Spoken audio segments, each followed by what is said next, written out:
Yo, yo, yo. Pleasure to talk to you. Yo, yo, what's good? Hold on. I'm also on stream. There's like 30,000 people watching. I'm about to mute up and I'm going to throw this live. By the way, you guys go follow this guy. You know what I mean? I've been getting a lot of my updates from him. I love the fact that you're on the ground. You know what I mean? I think you did a great service for the young boy trial. And now with this case, which we've been so fascinated about, it's ridiculous. First of all, I just want to I want to just kind of throw it to you that you could kind of update me on what went on today because I predicted yesterday. I'm like, hey, listen, why is Kelsey taking the stand today, knowing that Tory's whole defense is kind of angling, saying she did the shooting? How does she know that maybe the whole jury or maybe everybody in the world believes she did it, and now you're susceptible to charges, and now we hear about an immunity deal? Please break it down for me. So it's a crazy day. Day starts. Kelsey says, I'm not going to testify. When Kelsey says, I'm not going to testify, the prosecutor responds by saying, I will give you use immunity, which means that if you agree to testify, Know that I will maybe not the use. whole jury or maybe everybody in the world believes she did it, and now you're susceptible to charges, and now we hear about an immunity deal. Please break it down for me. So it's a crazy day. Day starts. Kelsey says, I'm not going to testify. When Kelsey says, I'm not going to testify, the prosecutor responds by saying, I will give you use immunity, which means that if you agree to testify, I Know will that not the use any whole of your testimony against you.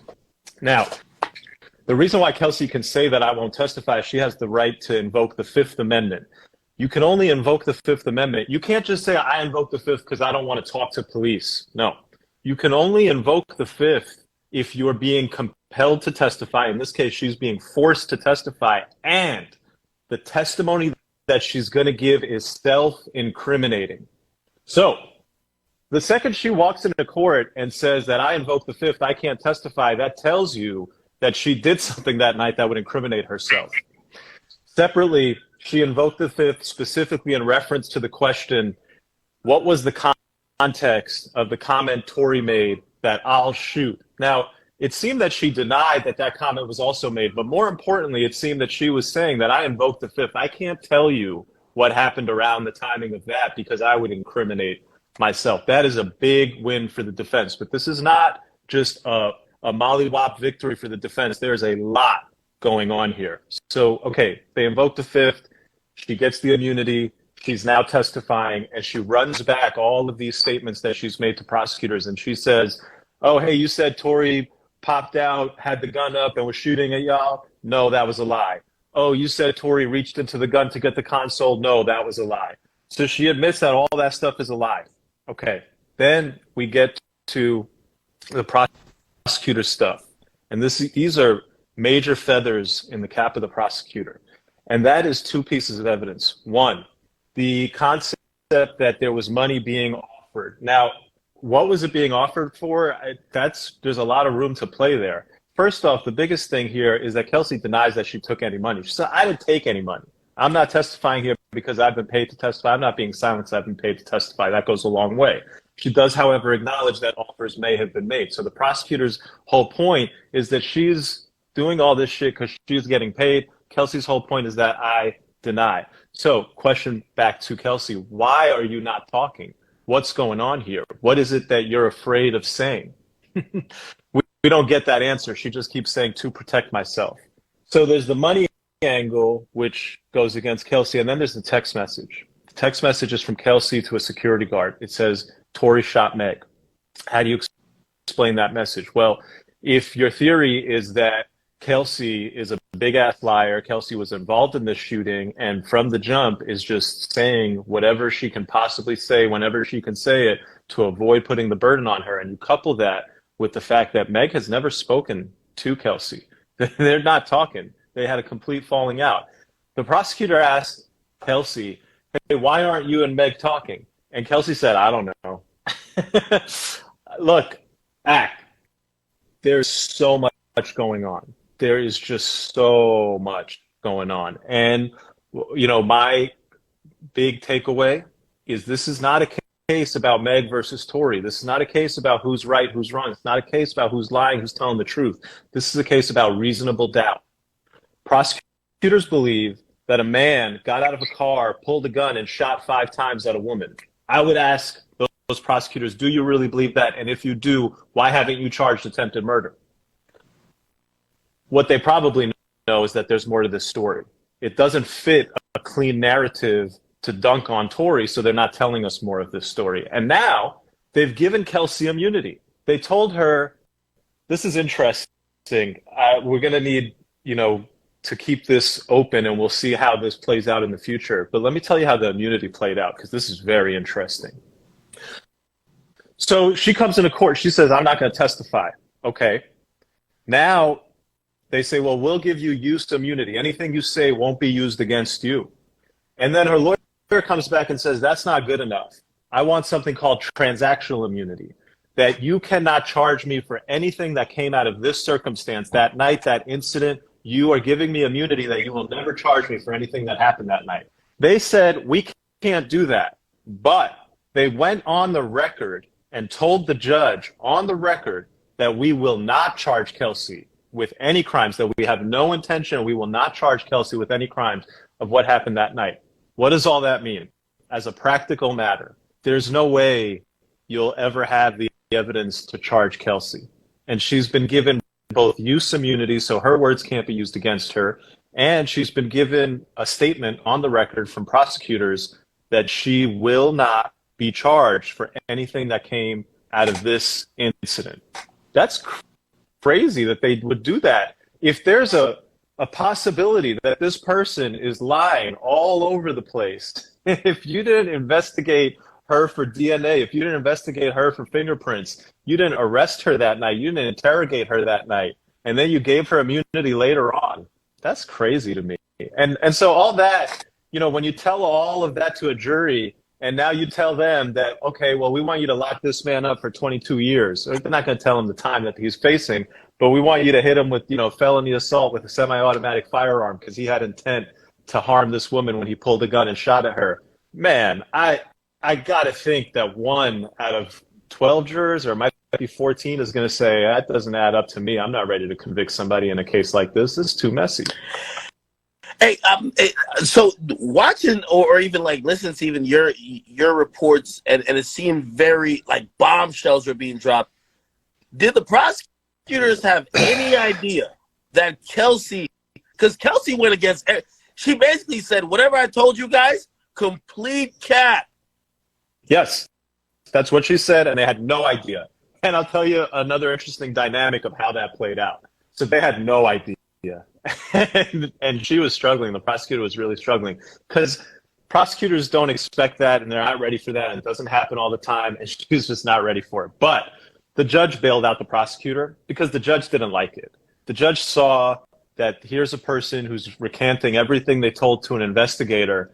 And so the prosecutor basically would just keep asking the same questions all over again. She would cover a topic, and then she would go back to that topic because she couldn't deal with Kelsey's recanting and telling her that everything was a lie. And so the prosecutor got really off guard, but the judge saved the prosecutor, and the judge gave the prosecutor a lot of leeway to repeat questions, to re-ask questions, to ask questions in ways that I think a normal witness would not have to answer. But because the judge did not like this witness either, basically saying that, hey, I'm a big fat liar, I've been lying to you guys all along, the judge let the prosecutor go. It went on for so long. I mean, you're talking about Kelsey started testifying in the morning.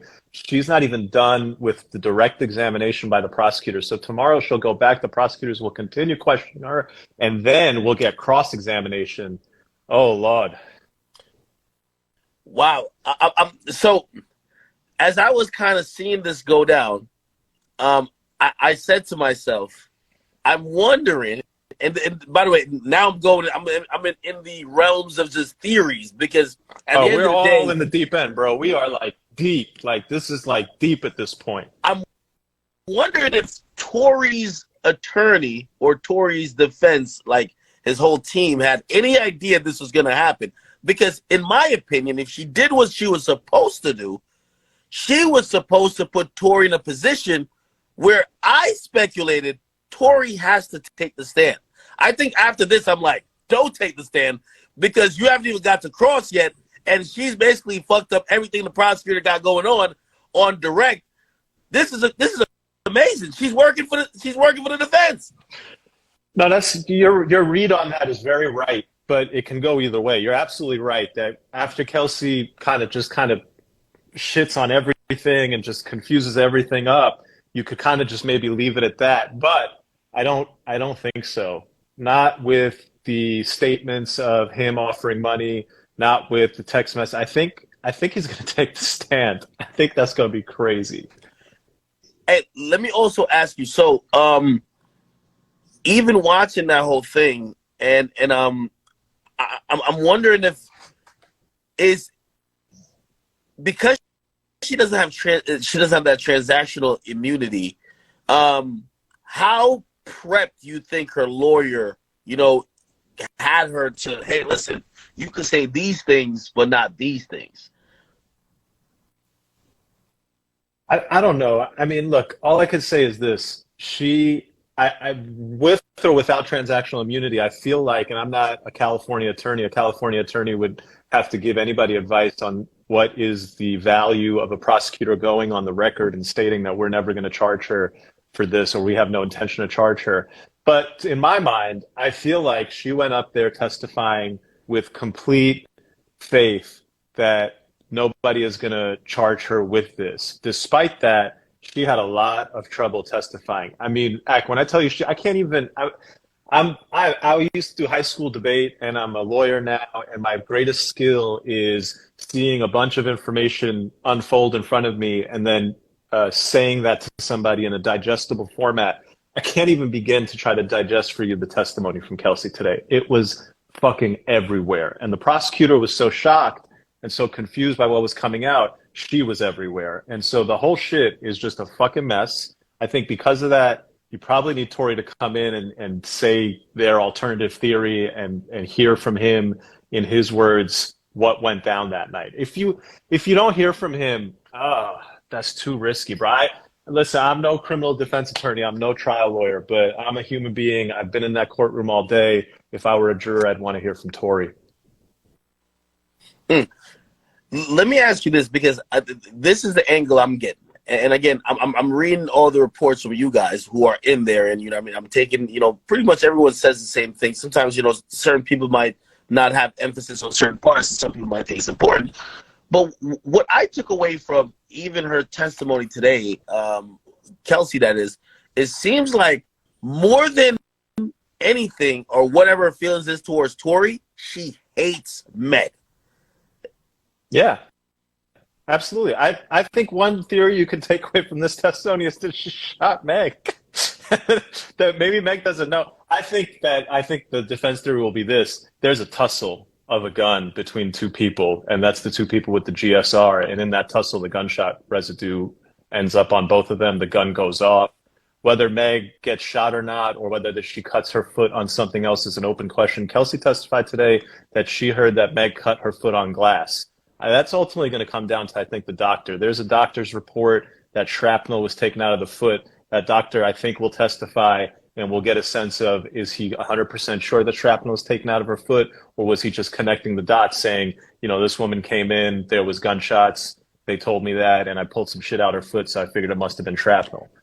We don't know. So, well, according to the police reports, two doctors said two different things. The first doctor said, okay, we listened to her story and we thought her injuries was consistent with glass. And then the second one, who supposedly was a surgeon, who I think is supposed to testify if they didn't already, the surgeon said supposedly, we did extract bullet fragments, which allegedly I don't know where the deal with that is. Well, we'll see. We're going to see what happens there. Before we even get there, there's going to be a cross-examination. Pray for Kelsey, man. She's going to get cross-examined. It's going to be insane. Has she or anyone alluded to a possibility that her and Megan were fighting? Because Meg strongly denied that, right? Meg also said in a public interview she didn't put hands on anyone that night, right? But there is a witness who said there were women fighting in the streets, right? And I'm wondering if Kelsey's going to admit to the fact that maybe her and Meg were into it physically, because I do believe the narrative of, I think the prosecutor's narrative of, oh, hey, she insulted Tory's music and a gun was pulled is kind of like, come on now, like, it's hard for me to believe. But if you tell me, well, it started from the crib, Kylie's crib, and there was some jealousy stuff, arguments, they got kicked out, everyone's drunk, now they're in the car, they're all arguing, then they get out and get physical, maybe there's some threats thrown back and forth, insults, then a gun comes out, possibly a struggle, sounds like a more complete story to me. And I'm just only going off if I was hearing a complete narrative. What have you thought about what the prosecutor, because it's their case. I agree with that 100%. I agree with that 100%. I can't, in my mind, understand how a prosecutor would open this trial with an opening statement, which is basically that Meg insulted his music, she got out of the car, and 7 seconds later, he jumped across the back passenger seat, grabbed the gun up from somewhere, and shot at her 5 times. That's an aggressive story. That paints Tory to be an absolutely horrible human being who deserves no sympathy, no grief. And the evidence is not lining up with that story. The idea that somebody said something to him, they got out the car, and he decided to go after that person with a gun and shoot at her. And again, you know, I've said this now a couple times in my videos. If you believe that that's the story, how is he not charged with attempted murder? I was also thinking, why is he not charged with possibly kidnapping, or at least unlawful imprisonment, if he's telling someone, well, hey, get back in the car. Hey, you just got shot. It's reasonable to assume that, hey, I'm going to listen to the big bad guy with the gun who just shot me, and I'm hoping he doesn't kill me. He forced me to get back in the car. That's a charge. Yo, the idea that the guy, here was their opening statement. So in their opening statement, they say, Meg gets out of the car. She's trying to get away. Tory shoots at her 5 times. She gets shot in the foot. She hobbles away. Kelsey goes to save her, console her. Kelsey has now gone to her and is consoling her, and the both of them see Tory approaching. They don't know if he has a gun. Kelsey is scared. Kelsey intercepts Tory. Tory then jacks up Kelsey, physically assaulting her, grabbing her by the hair, throwing her to the floor, breaking her necklace off, taking off her nail. If that's the story, if that's what you intend to prove in court, good luck, bro. That didn't happen. Come on. That didn't happen. There's no way. That sounds absurd to me. Yeah, no, I'm with you on that, and I'm just wondering how. I hate to, you know, and obviously a whole trial is way more complicated than trying to score it like a MMA fight or a boxing match or something like that. But you know, I've been trying to score each day. And I think a lot of people, and I wanted to ask your opinion on Meg's testimony, because I think a lot of people say she did what needed to be done. She did. Yeah. And she gave that boy work in the second half. Here's the thing with Meg's testimony. In the morning, she was not good. And I said, and people dragged me on the internet for saying that the jury would have expected to see a strong black woman. What they saw was a guarded woman who seemed unsure of giving her answers. Not someone who came in and said, I was shot. That's the guy who shot me. I'm here for justice. She seemed like someone who was very scared to answer questions. That was the morning. I think she watched my video, because when she came back in the afternoon, the first word out of her mouth is, this morning I felt guarded. I wanted to come off strong. I didn't. I want to feel strong. And then they proceeded to do that. And she gave the defense attorney work. Look, Meg's story, Meg's truth is not the deciding factor here. Meg can turn around, hear gunshots, and think that Tory shot her. That's completely plausible. Meg was probably drunk out of her fucking mind. Everybody was drunk out of their fucking mind. None of them should be considered reliable sources of what happened that night. And for the prosecutor to go around there with their opening statement and say that this is how it went down, and for Kelsey to come in and say, yeah, all that shit was a lie, none of that shit is accurate, that's not how it happened, that's where we're at. Is there any mention of who that gun is registered to, if it is? No. Interestingly, there some mention early on, I wasn't here for jury selection last week, that they were having trouble finding Quan, the driver, who presumably would have been the man responsible for that gun.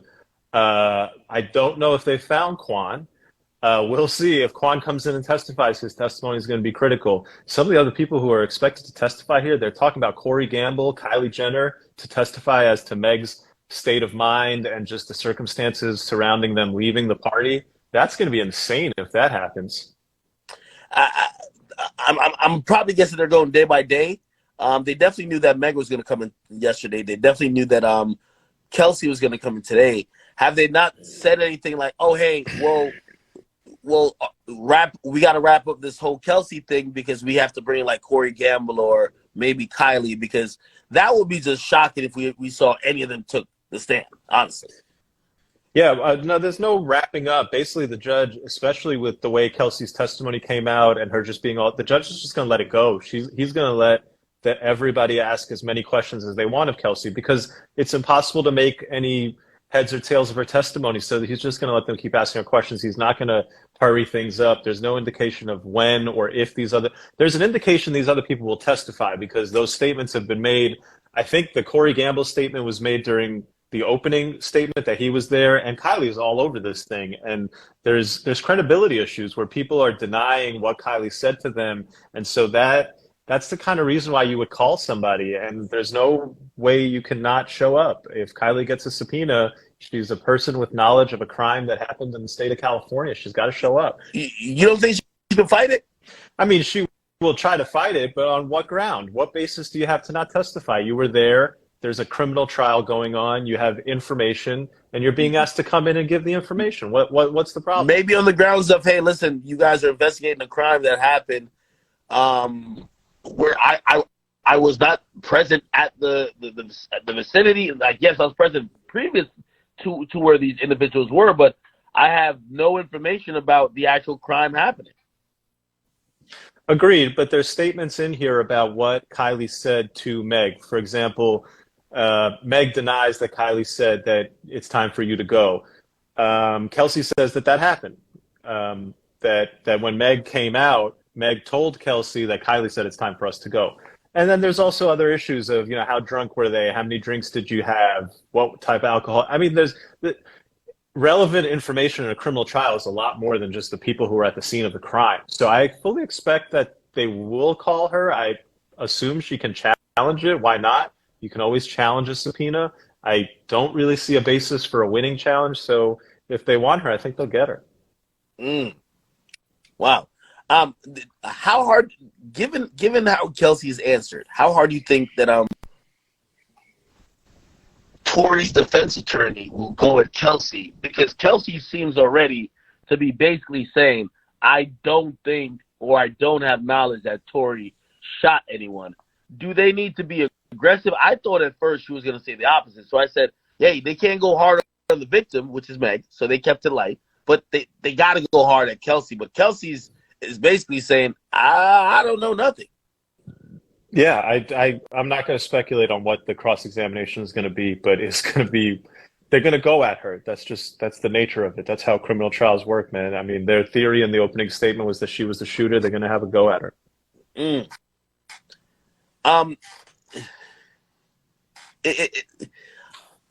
I know that the immunity deal is going to always come back up, right? Because, again, she doesn't have full immunity.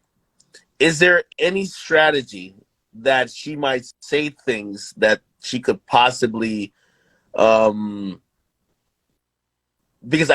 you tell me if I'm wrong. I believe whatever she says, she will her testimony will not be used against her.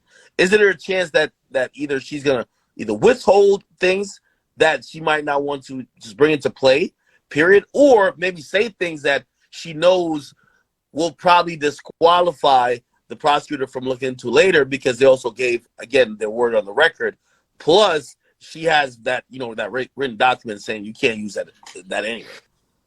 Yeah, look, the immunity thing's complex. One thing is certain, I think it's black and white. We all understand it can't be used against her. this concept of what's the value of the prosecutor's statement on the record that they have no intention, that they will not charge her. I don't know. To me, it sounds the same as transactional immunity. It seemed to me, and I'm just guessing here, that the LA County prosecutor probably has a policy that we don't give transactional immunity, but we'll say on the record, or we'll give you a representation that we're not charging you and we're not looking at you for this. The interesting part here is, well, can she be tried for perjury? So yeah, she has immunity. She's invoked her fifth. She got the immunity. So now she's taking the fifth off the table and she's going to talk. When she talks, if she lies and they can prove that she's lying, that's perjury. You don't get immunity from perjury. Yeah. No, absolutely. Yeah, no, it's interesting. I'm wondering why the hell she was tripping up when they asked her about Tory's threat. Is there any feel like she's protected Tory? Absolutely. There were long pauses during these questions. It's that's the whole government case, that she's being paid to do this. Now, there are her denials. She's flat out denying on the record. I never took hush money. In fact, she said, I don't know if this is true, she said that after the shooting, Meg was putting narratives out there that she took hush money. And so so Kelsey said that pissed Kelsey off. And then, all these offers, these happened before Kelsey goes and sits down with investigators and gives all the information about Tory, which, if you're the defense and your theory is that she was the shooter, okay, that adds up. She's saying all that shit to cover her ass and save Tory. We'll see. Jeez. I wish this shit was televised, man. It's just like a movie, brother. It should have been televised. I don't know why it's not. At this point, everybody's reporting on it. Everybody's trying to get in. It should just be televised. What's the difference? I agree. Hey, listen, not to switch gears, but since I run a news page, it's been so hot on, like, this is equally as popping as the Meg stuff. Did you see what happened with my man Gunna? So Gunna is interesting. I'll give you my take. I haven't done a post on it. We'll do it here. First, the prosecutors take an L, in my opinion, when they hold a guy on bond for longer than they wanted him to serve on the crime. They denied this man a bond. They were going to continue to deny this man a bond. He would have sat there for 2, 3, 6 more months while this trial was playing out. And ultimately, at the end of the day, they made a value judgment that for his crimes that we've charged him with, 1 year is enough. So they actually wanted to hold him on bond longer than they wanted him to serve on the crime that they charged him with, which I think is a very important point here, because you see the effect that denying a bond has on someone. In fact, it is more of a punishment than the crime that they were trying to find you guilty of. That's not cool. As a criminal justice system, as a prosecutor who takes that plea, you take that plea, you enter that plea, you better not call that a dub. That's not a win. That is shameful. That's not good prosecution.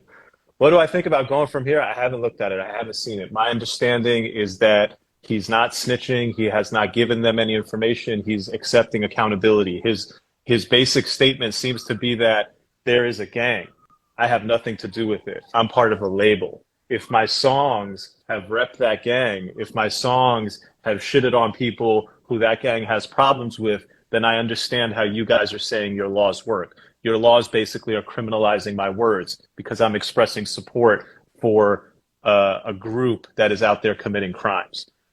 Do I have a problem with that? No. I mean, if you're going to penalize people for that, okay. But if you're going to arrest them and then hold them for a year, and then you were going to continue to hold them for longer, and then you say, oh yeah, for his crime, the penalty is actually less than the time that we wanted to hold him for. What? I'm wondering if there's another angle here, because it's no way they're just throwing Gunna a bone, right? So I'm wondering what the prosecution angle is. Number one, no, that's it. They're looking at it and they're going, we charged this guy for saying shout out YSL. That's literally what we charged him for. He never did anything. He has nothing to do with nothing. We're probably not going to get him for more than a year. Let's just fucking settle this case. Well, also, he doesn't have to from what I read, I don't know if you... Yeah, go ahead. Well, I don't know if you read this yet. Apparently, a part of the plea, he's saying things like to the effect of, for example, like a part of the written plea, he's saying that when he was caught in the car alone with Thug, the guns, the drugs, did not belong to him, and he has to be willing to be able to testify to such extent if he's called, right? And that's a part of the plea, which obviously, I guess people are just using deductive reason to say, well, if it's just me and you, and we're together somewhere, and they find something, I don't necessarily have to say it's you, but if I say it's absolutely not me, and I sign something to say, listen, you could reverse my entire plea if it's actually me, rather than going to fight it. It's almost actually like pointing the quote unquote pointing the elbow, like, you know what I mean? haven't read it. I think there's something wrong there, because I don't think the guns were found in his car. I think the guns were found in the car that was trailing them. The drugs were found in his car. I'll read it. It says Gunna also attested in the plea deal that he was in a car with Young Thug, whose real name is Jeffrey Williams, when officers pulled him over and found hydrocodone, methamphetamine, and a firearm inside. According to the plea agreement, Gunna claims the gun and drugs weren't his. It's unclear if anyone else besides him and Thug were in the car. That sounds accurate. What's that? What outlet is that from? That's WSB TV. Oh, okay. Well, if part of his plea agreement is he's saying it's not his gun, then certainly that is a feather that adds to the prosecutor's case that it's Young Thug's gun. I don't think it conclusively proves that it's Young Thug's gun, and it doesn't sound like he's saying that it's Young Thug's gun. As we recently saw, there was a gun in Young Boy's car, and he didn't get charged with. He didn't get found guilty of it. So yes, he's doing that, but I don't know that that's him snitching on Young Thug on a gun charge. That's not. No, not saying. Well, I'm just asking, what's the prosecutor's angle, right? Because it's definitely a favorable plea. I'm wondering if they're looking at, like, well, at least the plea we gave him now, he's admitting, which is a heavy contention among the majority, especially, well, Young Thug is pretty much the only other artist that we really, really know. If anyone was trying to make the argument that YSL is only a record label and not a gang, in his plea, he's saying it's both. And yes, maybe you could leverage that to then, again, I don't think none of this shit's going to a trial, but you're just stacking up evidence and pretty much approaching these guys like, listen, you go to a trial with us, we could bring Gunna in just to testify that this thing is also a gang. And you might want to take a plea. You're 100% right that in taking the plea, he has acknowledged that YSL is a gang, and that is something that prosecutors will be able to use against everybody else where they are trying to prove that YSL is a gang. We can't, however, take from that and now assume that, okay, he's given prosecutors this key fact, and that's what got him such a great deal. That's a stretch. He can't take this plea. You can't plead a racketeering unless you say that there's a gang. You can't plead to a racketeering charge unless there's a gang. You have to say there's a gang if you're going to plead to the racketeering charge. So, I think the whole story has to be done, and then you can figure out what the impact was of Gunna's plea. But the idea that by saying that is what got him the lower charge is not fair. I think an equally fair analysis based on the information we know is what got him the lower charge is a prosecutor's opinion that, oh shit, that motherfucker been locked up for a year already? Yeah, that's all we need on his charge. Let's let him go ahead and go. What did he do? He rapped YSL in some songs. Is the timing not odd though? Because again, he already got denied plea 4 times. He got denied bond 4 times. You didn't have to give him a plea at this point. You could wait till right before trial. You could drag it out as much as you can. He got denied bond 4 times. Clearly, the judges agree with you that he should be let out. And if you feel, you already charged him with all these charges that you were looking for more time. Why randomly just say a month after we denied your last and 4th plea, you know what? We're going to commute your sentence and, you're free to go, suspend the sentence. The timing is a lot odd. Look, I don't think anyone knows. My personal take on it is this is a prosecutor saying, all right, we're about to go to trial. We don't really have much on this guy anyway. He's already done a year. that's good enough for me. By cutting him loose now, we get a couple things. We get his admission, nice. We get what we were probably going to get from him anyway, so he's already served his time, nice. And we don't have to do this shit. We don't have to fucking try to convince the judge and the jury that this shit is racketeering. Because, I mean, is saying in a song, YSL, like right now, if I start saying YSL is the fucking truth, fuck yeah, YSL, go get your ops. Am I racketeering? No. I don't know. Am I? Like, are we? Like, shit. That's what Gunna pled to. You would hope not. That's what Gunna said, right? Gunna said, yo, I was repping the gang, and I'm sorry that my art gave them a bigger reputation.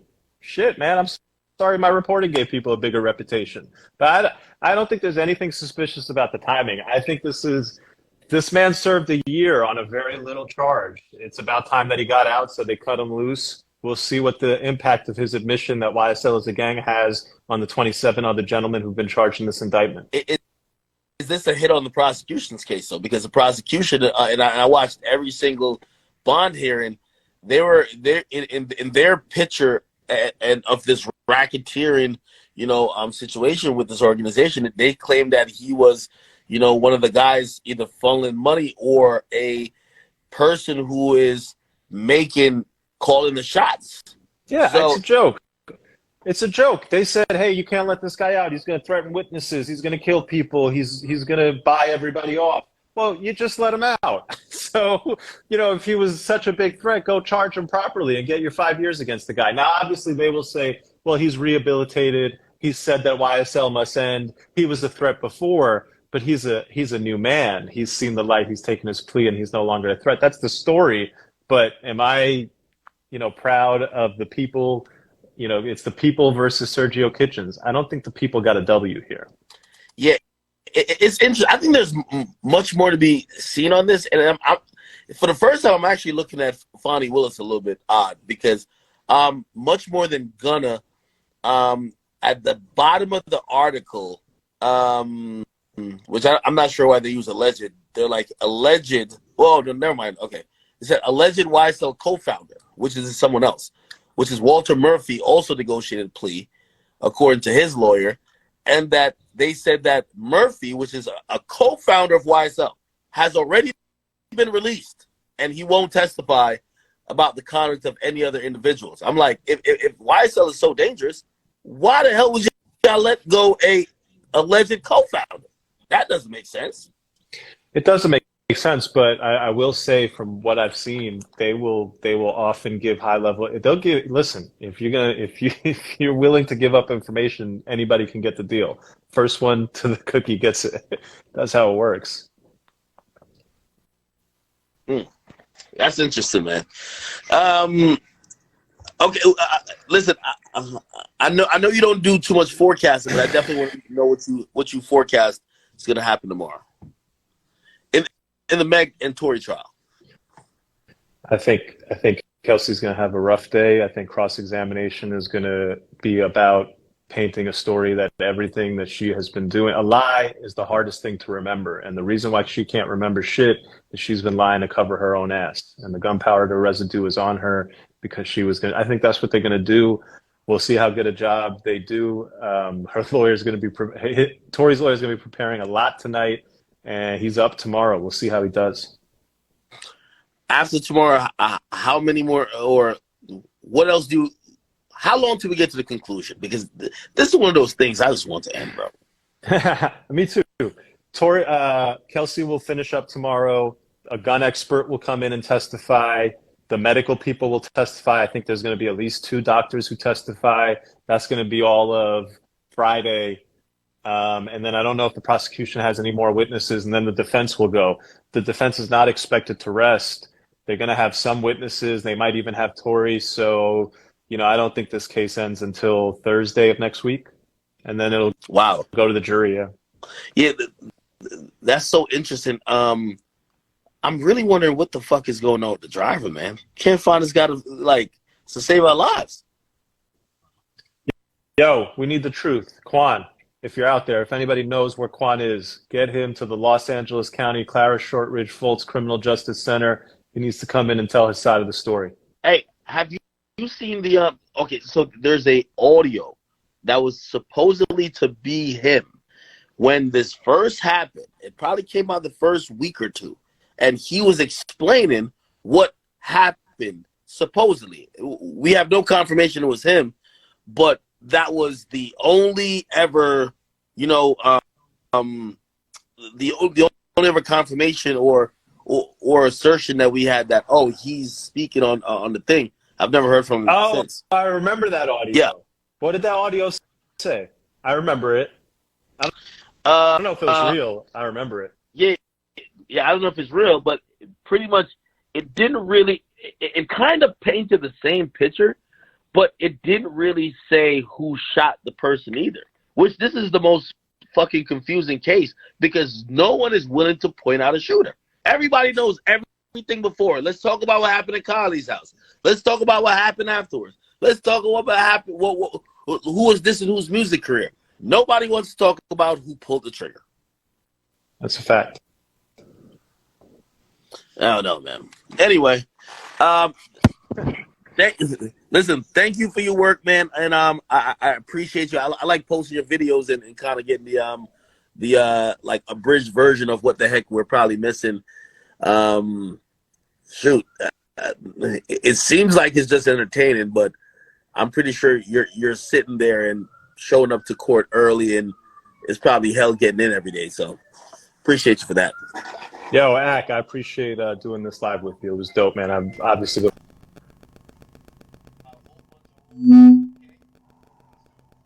Okay, people. All right. Let me see. I'm back in here with the chat niggas. Yo,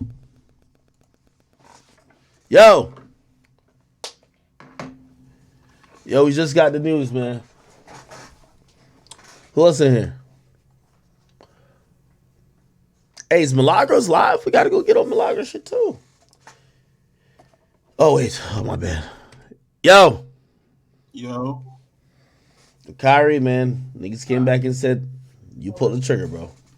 Yo, YK, what's cracking, nigga? Is this nigga YK here? He was here. I don't know if he's still here though. Jesus Christ, yo, chat. This is one of the most up and down, left and right, topsy-turvy type of shit, man. I don't know, man. They say go type in with Milagro. Oh, she's on? Yeah. He been on for a minute. Oh, Yeah, shit. man. Yeah, now we gotta show some love now. You know, she put the sauce on it now. Nah, I like how she put the sauce on it. I ain't even gonna lie to you. I do like how she put the sauce on it. Hold on. I like it, bro. I like it. Nah, if you don't do a par with her, it's an L. No cap. Milagro.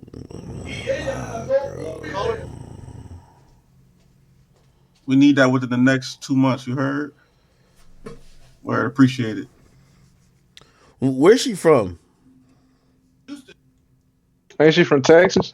Yeah, Houston. From Texas, isn't she? Oh, all right. They said, did you say apologize to Megan as well?